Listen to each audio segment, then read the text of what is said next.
Acá hay una pregunta interesante, larga, pero la voy a repetir porque me cuesta resumirla. Estimado Jorge, mi pregunta es, un profesional universitario, por ejemplo un ingeniero civil o arquitecto, que trabaja para una empresa constructora y como parte de sus tareas tiene la de planificar, supervisar y controlar el trabajo de mano de obra intensivo de los obreros y demás personal especializado, electricistas, etc. ¿Se puede decir que forma parte de la clase obrera?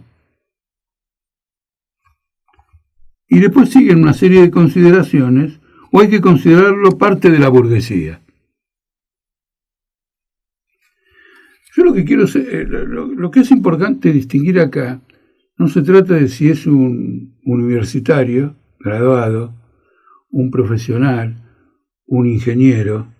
Es decir, no se trata acá de la calidad científica o tecnológica de la persona, de su especialidad, de sus habilidades.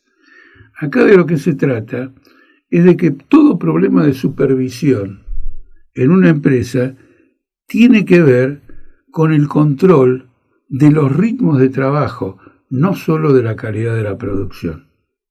Porque en una línea de montaje y en otra forma de división del trabajo de una empresa, hay un sector de verificación de calidad. No todo lo que se pone en un estante del supermercado fue lo que entró al supermercado de parte del proveedor. Hay cosas que se tiraron, porque no estaban.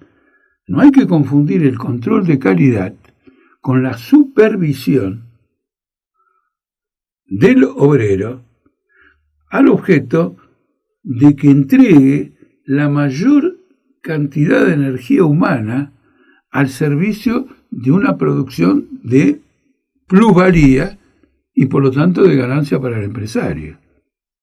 En la medida en que un supervisor cumple esta función, un capataz, etc., y no es simplemente alguien que recorre la empresa para ver en muestreos cómo está la calidad de la producción, indudablemente que pertenece a las filas de la clase capitalista, no en calidad de capitalista, sino en calidad de servidor del capitalismo. Y muchas veces el servidor del capitalismo es más nefasto que el propio capitalista. Por ejemplo, si se hiciera una encuesta, mire, me tiro esto, pero lo improviso, discúlpenme. Si se hace una encuesta, eventualmente en una población fascistizante, ¿cuál es el porcentaje de fascistas que son supervisores? ¿Y cuál es el porcentaje de fascistas que son capitalistas? Ganan por lejos los supervisores. Porque el capitalista defiende su capital y defiende la explotación de la clase obrera desde una distancia. El derecho a esa explotación que le da las acciones que tiene, ¿no es cierto?, la inversión que hizo. Ahora, el tete a tete, el cuerpo a cuerpo, como en un partido de fútbol, lo tienen los jugadores. Si hay una podrida en el campo, se van a agarrar a piña los jugadores, después van a entrar los técnicos. Pero no va a empezar por los técnicos. Entonces, este punto tiene que quedar absolutamente claro. Ahora, ¿qué criterio o consideraciones deben hacer para delimitar en concreto una clase social de la otra? Es interesante, porque entre una clase social y la otra, en la sociedad efectiva, hay una serie de transiciones. Por ejemplo, hay trabajadores autónomos. Hay empresas que son manejadas por una familia. Uno puede decir que una empresa trabajada por una familia es capitalista, cometería un error. No está explotando el trabajo asalariado de nadie. Todo queda dentro de la...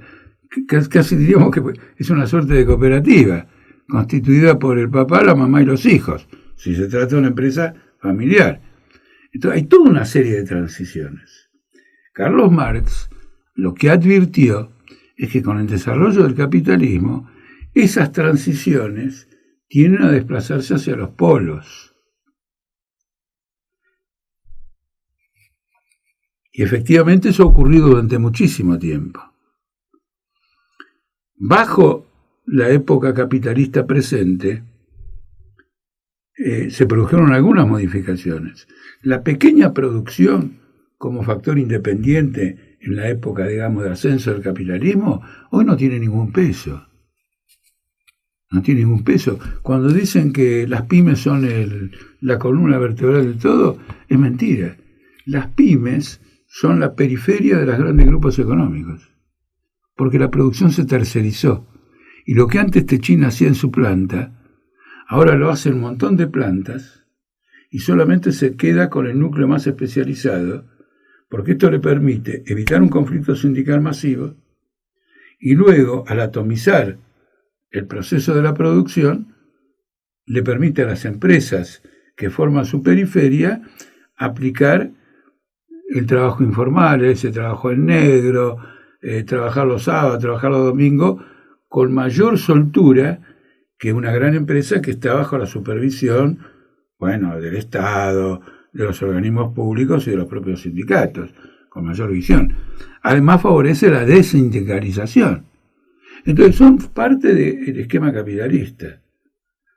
Luego hay toda una serie de sectores asalariados que por alguna circunstancia ganan más que la media de los obreros y ellos se sienten como parte de una clase social que no es obrera. Pero eso es un problema de una ilusión. Miren, el tema de la autopercepción, no lo vamos a tocar ahora, es todo un tema. Porque, ¿cómo distinguir entre lo que uno entiende de sí mismo, lo que es una ilusión o lo que es una realidad? Acá hay que verificarlo en los hechos en una práctica social. Es decir, que la percepción que uno tiene de sí mismo es social. Y eso pasa en todas las cosas. Y es socialmente que alguien elige ser de un género o de otro cuando eso está en conflicto en su vida personal. Así que autopercepciones, construcciones mentales y todo lo demás es un intento de la burguesía por zafar del carácter implacable de la lucha de clases.